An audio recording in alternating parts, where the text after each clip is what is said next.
میں اگر اسی پہ لگ جاؤں تو گھنٹوں چاہیے کہ سرکار کا ذکر کرنے والوں پہ میرے آقا کتنے خوش ہوتے ہیں. اور ہمارے تو بزرگوں نے یہاں تک لکھا ہے کہ جو بندہ محبت کے ساتھ ایک مرتبہ عقیدت میں غرق ہو کر سرکار کی ذات پہ درود و سلام پڑھ لے وہ جہنم میں نہیں جلے گا. اللہ پھر اس کا منہ نہیں دیکھتا، اپنے نبی کا درود دیکھتا ہے. اب یہ صحابہ ہیں، یہ بیٹھے ہیں اور ذکر کر رہے ہیں اور سرکار نے ان کو تکا تو آقا علیہ السلام نے پوری محفل کو لنگر عطا کیا. پتہ ہے وہ لنگر کیا تھا؟ سرکار دو عالم علیہ السلام نے فرمایا حلت لکم شفاعتی. او میری بزم میلاد سجانے والو، میلاد سنانے والو، سن کے خوش ہونے والو، الحمدللہ کہنے والو، درود پڑھنے والو، تم سب کے لیے میری شفاعت حلال ہو گئی. اب حضور علیہ السلام نے یہ نہیں پوچھا کیوں منائی محفل، کیا ضرورت تھی میلاد کے تذکرے کی، تم تو ہر وقت میرے پاس بیٹھتے ہو. نہیں، سرکار نے فرمایا حلت لکم شفاعتی. اس سے ایک مفہوم جو میری سمجھ میں آتا ہے وہ یہ ہے بندہ خوش ہو کے سرکار کے ذکر کی محفل گھر میں سجائے، سنے سنائے، اسے کچھ ملے نہ ملے مدینے والا شفاعت کا لنگر ضرور عطا کرتا ہے. تو قرآن مجید کا جو میں نے مقام پڑھا تھا، اللہ فرماتا ہے وَأَمَّا السَّائِلَ فَلَا تَنْهَرْ. اللہ فرماتا ہے محبوب جو بھی مانگنے والا آئے اس کا دل نہیں توڑنا، وہ تیرے در سے خالی نہ جائے. اچھا بڑی عجیب بات ہے، اللہ سے بندہ مانگتا ہے، بسا اوقات اللہ دے دیتا ہے، بسا اوقات نہیں دیتا. بے اولاد نے اولاد مانگی، مانگتا مانگتا مر گیا، اولاد نہ ملی. بندہ بیمار تھا، شفا مانگی، مانگتا مانگتا دنیا سے چلا گیا، اللہ نے شفا نہ دی. قادر تھا. جو رب اپنی بارگاہ سے مانگنے والوں کو دیتا بھی ہے، قادر ہے، اور نہیں بھی دیتا، وہ اپنے محبوب کو کہتا ہے تیری بارگاہ سے کوئی خالی نہ جائے، تیری بارگاہ سے کوئی خالی نہ جائے. یا اللہ تیری بارگاہ سے مانگنے والے بسا اوقات خالی جاتے ہیں، بسا اوقات تو عطا بھی فرماتے، تیری اپنی مرضی ہے. اللہ دینے پہ قادر ہے پر پابند تو نہیں نا. ہم مانگیں وہ دے، اس کی کرم نوازی، ہم نہ دیں تو وہ مالک ہے. مالک بہتر جانتا ہے دینا ہے کہ نہیں دینا. بندہ تو خواہش کرتا ہی رہتا ہے. اس نے کہا محبوب تیرے در سے کوئی خالی نہ جائے. یہ بڑی عجیب بات ہے، تیرے در سے کوئی خالی نہ جائے. یا اللہ یہ کیا بات ہوئی، تو کبھی دیتا ہے کبھی نہیں دیتا اور محبوب کو کہتا ہے تیرے در سے کوئی خالی نہ جائے. فرمایا محبوب اگر میں نہیں دوں گا تو لوگ کہیں گے بے نیاز ہے، اور اگر تو نہیں دے گا تو کہیں کوئی یہ نہ کہہ دے نبی کے پاس ہوتا تو دیتا. تو محبوب میرا ہو اور کوئی یہ کہے پاس کچھ نہیں. اور پھر مزے کی بات ہے وَأَمَّا السَّائِلَ، گرامر میں نہیں پڑھنا چاہتا، وگرنہ اس کا مفہوم یہ ہے محبوب جو مرضی مانگے تیرے دروازے سے خالی نہ جائے. یا اللہ جو مرضی مانگے، محبوب کو دیا کتنا ہے، جو مرضی مانگے خالی نہ جائے. اس سے پہلے ذرا قرآن کی آیت پڑھیے. اللہ فرماتا ہے وَوَجَدَكَ عَائِلًا فَأَغْنَىٰ. محبوب پتا تھا تیری امت کے ضرورت مندوں کا، تجھے غنی کر دیا، تجھے اتنا دیا ہے جو مانگنے والا آئے گا تو عطا کرتا جائے گا، تیرے خزانوں میں کمی نہیں آنے لگی. اچھا جس نے جو مانگا میرے نبی نے عطا کیا. اور میں آپ کو حلفاً کہہ رہا ہوں قربان جائیں صحابہ کے جنہوں نے رسول اللہ کی پاک بارگاہ سے مانگتے ہوئے کبھی جھجک ہی محسوس نہیں کی. جو مانگا میرے نبی سے مانگا. ان سے کوئی پوچھے خدا سے نہیں مانگتے؟ انہوں نے کہا خود خدا نہیں تو محبوب کو کہا ہے کہ کسی کو نہ کرنا. آپ بتائیں اگر کسی منگتے کو بتا دیا جائے کہ فلاں دروازے پہ نہ نہیں ہوتی تو اسے کیا ضرورت ہے در در پہ دھکے کھانے کی.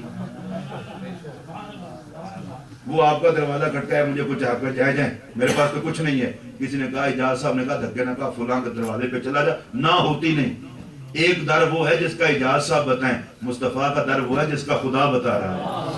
وَأَمَّا السَّائِلَ فَلَا تَنْهَرْ. محبوب کسی منگتے کو نہ کرنی نہیں. کیا مطلب؟ اور قیامت تک آنے والوں قرآن پڑھ کے دیکھ لو، در بدر کے دھکے نہ کھانا. ضرورت پڑ جائے تو چوکھٹ مصطفیٰ سے مانگنا. اور نبی کی چوکھٹ میں کبھی نہ نہیں ہوتی، نہ نہیں ہوتی. جس نے جو مانگا مدینے کے تاجدار نے وہی عطا فرمایا. صرف ایک بات عرض کر کے میں اپنی گفتگو سمیٹ لوں گا. رسول اللہ علیہ السلام کے ایک صحابی ہیں جن کا نام ہے حضرت ربیعہ رضی اللہ تعالیٰ. یہ میرے آقا کو تہجد کے وقت کا وضو کرواتے تھے اور ان کی عادت یہ تھی کہ سرکار کی چوکھٹ کو سرہانہ بنا کے سو جاتے تھے، اس لیے کہ سرکار اگر باہر تشریف لائے تو آقا نے اٹھانا تو کسی کو ہے نہیں کہ مجھے وضو کراؤ، کیونکہ سرکار اپنا کام اپنے ہاتھ سے کرتے تھے۔ بڑا ظلم کیا کچھ لوگوں نے سیرت اس طرح بیان کرنے کا کہ سرکار اپنے کپڑے خود سی لیتے تھے، سرکار اپنی جوتی مبارک خود گانٹ لیتے تھے، بکری کا دودھ خود دھوتے تھے۔ میں بڑی معذرت کے ساتھ چاہوں گا کہ کپڑے خود سی لینا یہ اتنا بڑا کمال نہیں، جوتی خود گانٹ لینا یہ اتنا بڑا کمال نہیں، بکری کا دودھ خود دو لینا یہ اتنا بڑا کمال نہیں، یہ تو بڑے لوگ کرتے ہیں۔ پہلے حضور کی عظمت کا پہلو بتاؤ، پہلے یہ بتاؤ کہ انگلی کا اشارہ ہو، چاند کے 2 ٹکڑے ہو جائیں، پھر وہ نبی اپنے ہاتھ سے جوتی گانٹھے تو کمال ہے۔ پہلے یہ بتاؤ،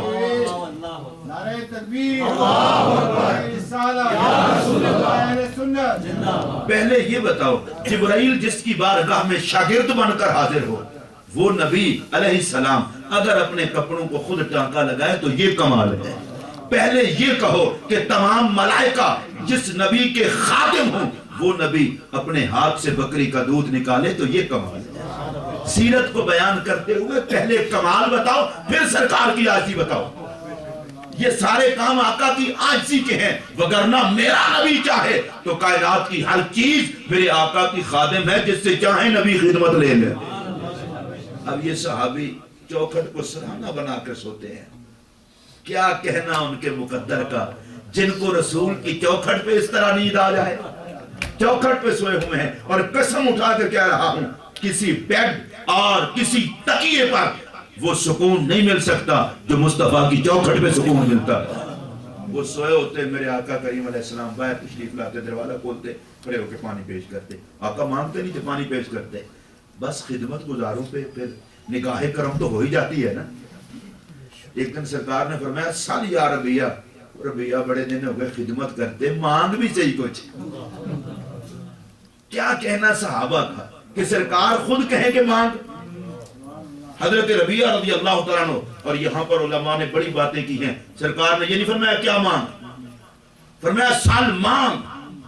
اب صحابی نے کیا مانگا آپ سنیں گے تو آپ کو پتہ چلے گا کہ صحابہ کرام کا سرکار کے بارے میں نظریہ کیا تھا۔ اس نے کہا اسألک مرافقتک فی الجنہ، یا رسول اللہ جنت میں بھی اسی طرح آپ کی چوکھٹ چاہیے، جنت بھی ساتھ چوکھٹ بھی۔ میں آپ سے پوچھنا چاہتا ہوں، صحابی سے سرکار نے فرمایا تھا مانگ، صحابی نے مانگ لی جنت اور جنت میں ساتھ، تو سرکار فرماتے ہیں تو مجھ سے دنیا کی چیز مانگنا، جنت تو خدا کے پاس ہے، وہ پتہ نہیں کس کو دے کس کو نہ دے، وہ تو اعمال کے بعد فیصلہ ہوگا۔ اور صحابی کو حضور نے سکھایا تو نہیں کہ یہ مانگ۔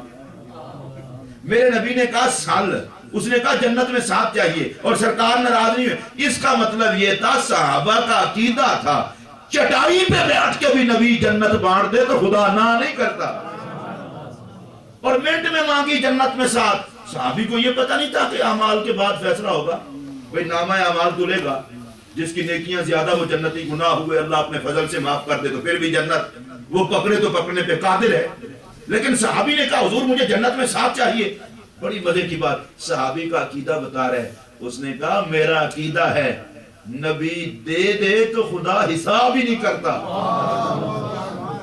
اللہ نے جنت تقسیم کرنی ہو تو حساب کے بعد کرتا ہے، اور جس کو نبی دے دے اس کا حساب ہی نہیں۔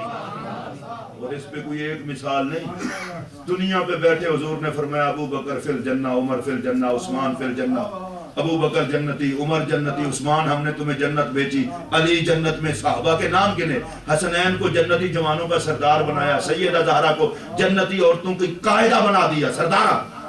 سارے چپ ہیں، خوش ہیں سارے۔ ان سے کوئی پوچھے جنت تو حساب و کتاب کے بعد، ان کا چپ کر، خدا حساب کے بعد دیتا ہے، جن کو نبی دے دے ان کو بھی اللہ بغیر حساب کو ہی دے دیتا ہے۔ اب صحابی نے جنت میں ساتھ مانگ لیا۔ میں صرف اشارہ کروں گا، زیادہ بات تو نہیں کر سکتا، اتنا ضرور کہوں گا نبی خوش ہو کے دے، صحابی خوش ہو کے لے، پھر اس دینے لینے کو شرک کوئی کم وقت ہی کہہ سکتا ہے۔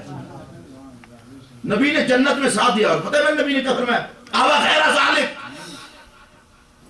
اور کچھ مانگ، اور کچھ مانگ، یہ تو عطا کر دیا، اور کچھ مانگ۔ آپ یقین فرمائیں بارگاہ مصطفیٰ کریم کے منگتے اتنا خوش نصیب ہیں کہ کسی مقام پر ناکام اور نامراد نہیں جاتے۔ صاحب ابریز شریف نے ایک بات لکھی ہے، وہ آج کا درس سمجھ کر، اور میں غالباً تیسری مرتبہ مولانا اعجاز صاحب کی محبت ہوں اور آپ کا شکریہ ادا کرتا ہوں کہ مجھے یہاں موقع ملا۔ یہ اور بات ہے کہ آج ایک اور شخصیت میں تشریف لانا تھا، وہ بیمار ہو گئے نہیں ہے، تو میں نے کہا جہاں جس نے جانا ہے اسی نے جانا ہے نا، اللہ ان کو بھی شفا عطا کرے۔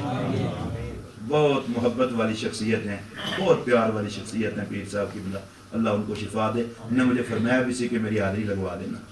تو میں آپ کو ایک بات بتاؤں، صاحب ابریز یہ ایک تصوف کی کتاب ہے، اس میں وہ لکھتے ہیں کہ میری ملاقات ہوئی اللہ کے ولیوں سے، ارواح اولیاء سے بھی اور جتنے موجود تھے ان سے بھی۔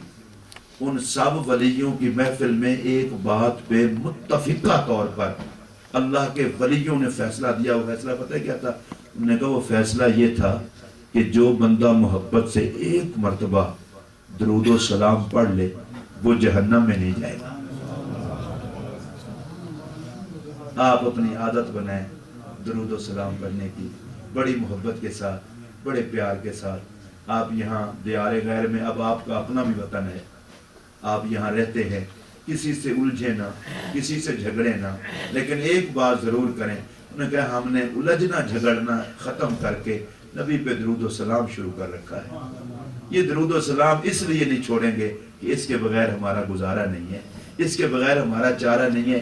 4 دن کی زندگی ہے، اسے اس لیے نہ گزارو کہ بندہ مرے تو قبر حشر میں سہارا ہی کوئی نہ ہو، اسے اس محبت کے ساتھ گزارو تم قبر میں بعد میں پہنچو اور نبی کی رحمت سنبھالنے پہلے آ جائے، تم پل صراط پہ بعد میں پہنچو اور میرے نبی کی رحمت سنبھالنے پہلے آ جائے، اور تم میدان حشر میں بعد میں پہنچو اور آقا کی رحمت سنبھالنے پہلے آ جائے۔ اور اس کا یہی طریقہ ہے، کچھ بھی ہو جائے، آقا کے ذکر کی محفلوں کی حاضری، خدا نے گھر دیا ہے تو اپنے گھر میں میرے آقا کی محفل میلاد شریف، درود شریف مجمع لگا کے، نہیں تو بچوں کو بٹھا کے تو پڑھ سکتے ہیں نا۔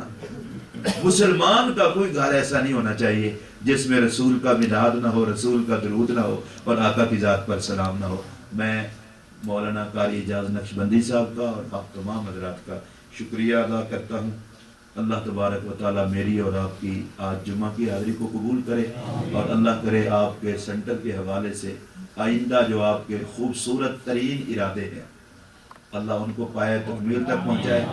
اور چونکہ 11ویں شریف کا مہینہ ہے، ظاہر ہے حضور غوث پاک رضی اللہ تعالیٰ عنہ، ان کی ایک بات بڑی خوبصورت مجھے یاد آئی، ان کے جسم پر مکھی نہیں بیٹھتی تھی، لباس پر بھی نہیں بیٹھتی تھی، جو کپڑا پہنتے تھے اس پر بھی نہیں۔ آپ سے کسی نے پوچھا آپ کے جسم پر اور کپڑوں پر مکھی نہیں بیٹھتی، وجہ کیا ہے؟ فرمانے لگے کپڑوں پر مکھی بیٹھتی ہے 2 وجہ سے، یا تو اس پر کوئی گند لگاؤ یا کوئی میٹھا شوٹھا لگاؤ۔ آپ فرماتے تھے میرے کپڑوں پر نہ تو دنیا کی غلاظت ہے اور نہ آخرت کی لالچ ہے،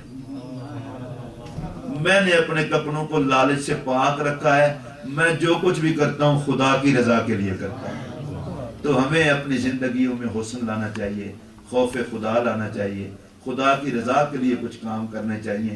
ہم جہاں بھی رہیں ایک بات ہمارے ذہن سے کبھی اوجھل نہیں ہونی چاہیے، وہ یہ ہے کہ ہمارا خدا بھی ہمیں دیکھ رہا ہے، ہمارا رسول بھی دیکھ رہا ہے۔ جب ہمارا یہ نظریہ پکا ہو جائے گا تو یقیناً اللہ ہمیں حیا دے گا، ہم کام بھی وہ کریں گے جو خدا کے سامنے بھی ہمیں شرمندہ نہ کریں اور رسول کے سامنے بھی شرمندہ نہ کریں۔ وآخر دعوانا سنت ادا